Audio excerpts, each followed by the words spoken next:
अस्सलाम वालेकुम वरहमतुल्लाहि वबरकातुहू। This is sir Naveed Iqbal and you are watching my YouTube channel grace coaching centre. Students, आज के इस वीडियो के अंदर हम लोग Adamjee government science college का प्रीलियम पेपर ज़ूलॉजी पार्ट 1 का जो पेपर था उसको डिस्कस कर रहे हैं। अच्छा, इस वीडियो के अंदर मैं आप लोगों को जो रीज़न्स हैं वो उसका सॉल्यूशन भी प्रोवाइड कर दूंगा। पीडीएफ लिंक डिस्क्रिप्शन के अंदर मौजूद होगा, वो आप डाउनलोड कर लिएगा, लेकिन पहले उसको समझ लें प्रॉपर और देख लेते हैं कि पेपर के अंदर क्या पूछा गया है। एज़ वेल एज़ एमसीक्यूज़ मैंने ऑलरेडी अपने चैनल पे अपलोड किए हैं, तो वो भी आप देख लिएगा। तो ज़रा देखते हैं इस रीजंस के अंदर जो पूछा गया है वो कौन कौन से रीजन सवाल हैं। पहला आपके पास सवाल है कि why water is known as a polar molecule. Next आपके पास के how an abnormal type of the haemoglobin form in sickle cell anaemia, how the pH affect the activity of the enzymes, why prototherians are known as a connecting link between the reptile and birds, what is the difference between a lup and dubs, why autistic pedia is regarded as an upper respiratory tract disorder, why veins have a valves, why decreased mucus secretion in the stomach lead to a gastric ulcer। Non reasoning के जो सवाल हैं उसके अंदर पहला सवाल है आपके पास, define the induce fit model, what is the difference between the chondrocyte and astrocytes, write the general characteristic of the phylum annelida. Short note लिखना है, digestion in the planaria, hepatic portal system की definition देनी है, lymphatic system पे note लिखना है, inflammation response को define करना है और लिपिड्स के ऊपर नोट लिखना है। सेक्शन सी के अंदर general characteristics and evolutionary adaptation of the phylum arthropoda या मोलस्का पूछा गया है। Define the carbohydrate describing the character consumptions compositions and the uses of the starch cellulose and chitin, ये पूछा गया है। अगला सवाल है आपके पास, define the stomachs and mechanical and chemical digestion as it, describe the human heart and structure और define the cell mediated immunity and antibodies mediated immunity response. तो स्टूडेंट्स, ये आपके पास आदम जी का पेपर था। अब ज़रा जो रीजंस हैं उसको सॉल्व कर लेते हैं। उसका मैं आपको पीडीएफ भी शेयर कर देता हूँ और एज वेल एज समझा भी देता हूँ कि क्या रीजंस हैं और इसका आंसर है। जी स्टूडेंट्स, तो ये आपके पास रीजंस हैं और ये हम लोग अभी इसको देख लेते हैं और मैं आपको यहाँ पीडीएफ प्रोवाइड भी कर दूंगा ताकि आप लोग उसको डाउनलोड करके आसानी पढ़ भी सकते हैं। पहला आपके पास रीज़न है कि why water is known as a polar molecule. तो water is known as a polar molecule because of the uneven distribution of the electric charge, क्योंकि इसके अंदर जो डिस्ट्रीब्यूशन होती है इलेक्ट्रिक चार्ज की वो अनइवन होती है।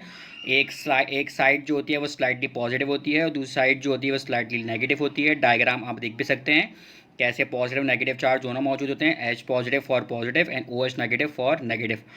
नेक्स्ट आपके पास, an how an abnormal type of the haemoglobin form in the sickle cell anaemia, कैसे एबनॉर्मल हीमोग्लोबिन बनता है सिकल सेल एनीमिया में। तो होता दरअसल ये है कि सिकल सेल एनीमिया में abnormal type of the haemoglobin बनती है because of the mutation in the gene की म्यूटेशन हो जाती है।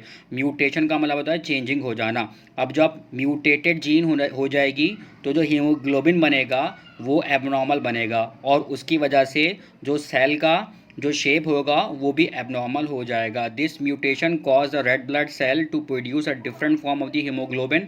अब जो हीमोग्लोबिन बनेगा रेड ब्लड सेल के अंदर वो डिफरेंट फॉर्म में बनेगा, that can change the shape of this cell. जैसे मैं आपको बता चुका हूँ, सेल का जो शेप होगा वही चेंज हो जाएगा। आप डायग्राम के अंदर भी देख सकते हैं कि नॉर्मल कैसा होता है और सिकल सेल एनीमिया के अंदर कैसा शेप हो जाता है सेल का because of the abnormal haemoglobin. फिर नेक्स्ट है स्टूडेंट्स आपके पास के how the pH effect the activity of the enzyme. तो इंजाइम दरअसल क्या होते हैं, बायोलॉजिकल कैटलिस्ट होते हैं और वो एक अपनी ऑप्टिमल पीएच के अंदर वर्किंग कर रहे होते हैं। अगर वो पीएच आगे पीछे हो जाती है तो उसकी वजह से क्या होता है, इंजाइम की जो शेप होती है वो भी चेंज हो जाती है। आप डायग्राम के अंदर देख सकते हैं इंजाइम है तो जो ऊपर अपर पार्ट है वो उसका एक्टिव साइट है जहाँ पे सबस्ट्रेट आके फिक्स होगा। अगर पीएच चेंज होती है तो जो एक्टिव साइट होता है उसका जो शेप होता है वो डिफरेंट हो जाता है और फिर सबस्ट्रेट जब आगे लगता है तो वो प्रॉपर फिट नहीं हो पाता, जिसकी वजह से वो अपना काम नहीं कर पाते।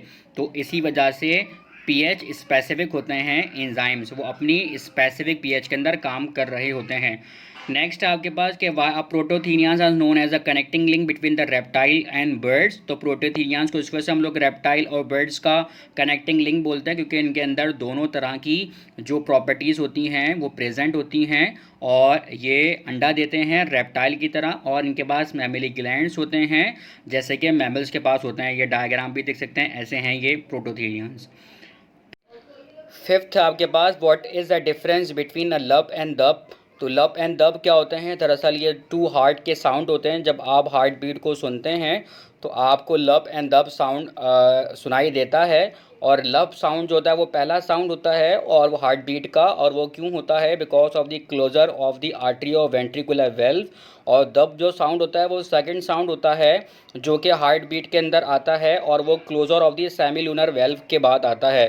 ठीक है ना? तो ये डायग्राम पे देख सकते हैं, ये दोनों कीवर्ड हैं, आर्टरी और वेंट्रिकुलर वेल्व और सेमील्यूनर वेल्व की क्लोजिंग के वजह से ये साउंड जो आपको सुनने को मिलते हैं। फिर आपके पास है कि why is otitis media is regarded as an upper respiratory tract diseases. तो otitis media is regarded as an upper respiratory tract disease because it is primary effect the middle ear, क्योंकि इसके अंदर क्या होता है कि मिडिल ईयर इफेक्ट होता है which is connected to the upper respiratory tract by Eustachian tube. तो होता क्या है कि मिडिल ईयर के साथ देख सकते हैं डायग्राम के अंदर भी कि हमारे किस तरह से नोज़ के साथ जो ट्यूब अटैच है, उसको हम लोग स्टेकन ट्यूब बोलते हैं, वो हमारी मिडिल ईयर तक के जा रही है। और जब हमारे अपर रेस्पिरेटरी ट्रैक का इन्फेक्शन होता है तो स्टेकन ट्यूब तक के वो मूव करता है, जो कि हमारी मिडिल ईयर तक के इन्फेक्शन चला जाता है। आप डायग्राम के अंदर देख भी सकते हैं, रेडनेस हुई हुई है, इन्फ्लेमेशन हुई हुई है। तो जब ये इन्फ्लेमेशन होगी तो ये अपर रेस्पिरेटरी ट्रैक की वजह से हो रही है, और वो क्या होगा अल्टीमेटली, वो आपके जो कान है वहाँ तक की भी दर्द होना शुरू हो जाएगा। इसको हम लोग क्या बोलते हैं? Otitis media. फिर आपके पास है कि why veins have a valve. तो इसको मैं डायग्राम से आपको बताता हूँ। ये देखें आप डायग्राम के अंदर कि किस तरह से वेल्स के अंदर भी जो वेंस के अंदर भी वेल्स लगे होते हैं, और वो क्या करते हैं? यूनी डायरेक्शनल ही सिर्फ और सिर्फ खून की रवानी को रखते हैं। जैसे ही ब्लड इसके अंदर से फ्लो करता है वो क्लिम करके एक दूसरे के साथ अटैच हो जाते हैं, ताकि ब्लड दोबारा से बैकवर्ड फ्लो ना करे, वो सिर्फ और सिर्फ अपवर्ड ही फ्लो कर सके।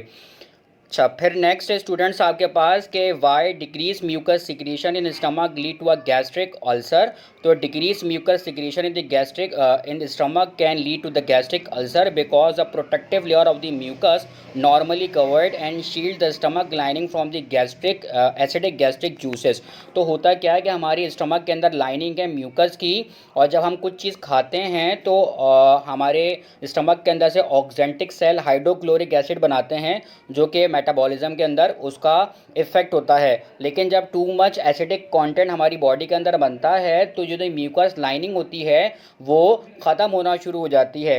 और अल्टीमेटली क्या होगा, जब म्यूकस लाइनिंग जो कि प्रोटेक्टिव लेयर है जब वही ख़त्म हो जाएगी तो फिर ये डैमेज का शिकार होगी हमारी स्किन अंदर के पेट की, और इरिजन के बाद अल्सरेशन का कॉज करेगी। तो स्टूडेंट्स ये हैं कि जब कोई एसिडिक चीज़ें ज़्यादा खाता है तो उसकी वजह से वो गैस्ट्रिक उसके अंदर अल्सर वगैरह होना शुरू हो जाएगा। तो स्टूडेंट्स आपको मेरी वीडियो पसंद आई होगी। मिलते हैं कि दूसरी वीडियो के साथ, अपना ख्याल रखिएगा। अल्लाह हाफ़िज़।